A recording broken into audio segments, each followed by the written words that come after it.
নমস্কাৰ সকলোলৈকে Deepika kitchen and ব্লগছৰ আন এটি ৰেচিপি ভিডিঅ'লৈ আটাইকে আদৰণি জনালোঁ। আহক আজি বনাওঁ ডালিয়াৰ খিচিৰি।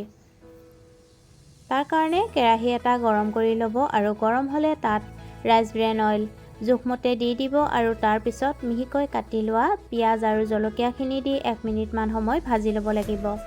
1 মিনিট ভজাৰ পিছত তাত কাটি লোৱা বিলাহী দি দিব আৰু বিলাহীখিনি দি ভালকৈ ভাজিব লাগিব। এতিয়া তাত কাটি লোৱা গাজৰ দি দিব আৰু একেলগতে বিনখিনিও দি পুনৰ 2 পৰা 3 মিনিটমান সময় ভাজিব লাগিব। একেবাৰে হেল্ডি ৰেচিপি। এতিয়া তাত কাটি লোৱা কেপচিকাম আৰু পিঁয়াজৰ ঠাৰি দি দিব আৰু তাৰ পিছত ভালকৈ ভাজি ল'ব আৰু অলপমান কেঁচা মটৰ দি দিব লাগিব। যিসকল ল'ৰা ছোৱালীয়ে ভেজিটেবল খাবলৈ ইচ্ছা নকৰে তেওঁলোকক যদি এনেকৈ বনাই দিয়া হয় গমেই নাপাব আৰু হেল্ডিও হয় স্বাস্থ্যৰ বাবে। এতিয়া সোৱাদমতে নিমখ দি দিব আৰু হালধি গুড়ি দি ভালকৈ ভাজি ল'ব।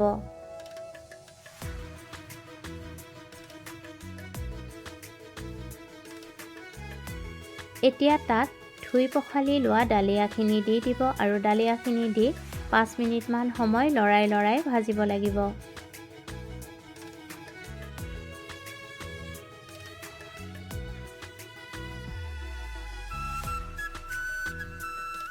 যদি ৰেচিপিটো ভাল লাগে তেতিয়াহ'লে ভিডিঅ'টোত লাইক কমেণ্ট শ্বেয়াৰ আৰু দীপিকা কিটচেন চেনেলটো যদি এতিয়ালৈকে ছাবস্ক্ৰাইব কৰি ৰখা নাই প্লিজ চেনেলটো ছাবস্ক্ৰাইব কৰি কাষত থকা বেল আইকনটো অন কৰি ৰাখিব।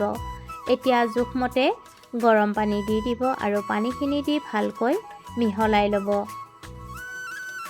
আৰু ঢাকনিখন লগাই দিব ডালিয়াখিনি সিজিবৰ কাৰণে আৰু 5 মিনিটমান পিছত ঢাকনিখন গুচাই ল'ব আৰু ভালকৈ মিহলাই ল'ব আৰু নমোৱাৰ আগে আগে তাত ধনিয়া গুড়ি আৰু জিৰা গুড়ি আৰু অলপমান গৰম মছলা গুড়ি দি দিব আৰু দি ভালকৈ মিহলাই ল'ব আৰু শেষত কাটি লোৱা ধনিয়া পাত দি দিব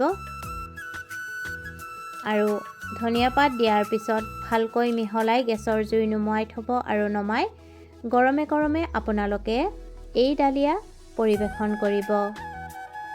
এয়া ডালিয়াৰ টেষ্টি আৰু হেল্ডি ৰেচিপি ৰেডি।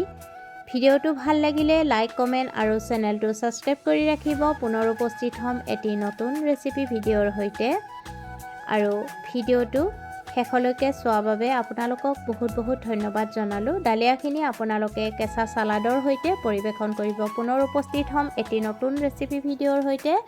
আজিলৈ আহিলোঁ, ধন্যবাদ।